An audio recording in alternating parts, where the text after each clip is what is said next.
Vscode versus Zed. Which one is better for coding with AI? Hey guys, in this video, I'm going to break down Visual Studio Code, Vscode, and Zed, two popular code editors, especially if you're using AI tools like GitHub Copilot or building with LLMs. Let's start with Vscode.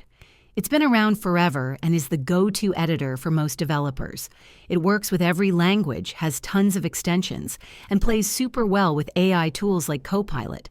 You can customize it however you want, but sometimes it feels a bit heavy, especially when working on big projects or with lots of plugins. Now let's talk about Zed. Zed is newer and built from the ground up to be fast, lightweight, and AI-ready.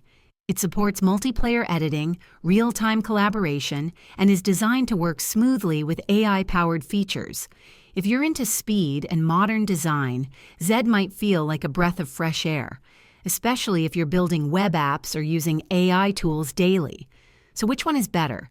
If you want full control, deep customization, and a massive plugin ecosystem, stick with Vscode. But if you're looking for something faster, more modern, and built with AI in mind, give Zed a try. Both are great. Just depends how deep you're diving into AI and whether you need plug-and-play power or sleek performance. Let me know in the comments which one you use. And if you found this helpful, hit like and subscribe. See you next time.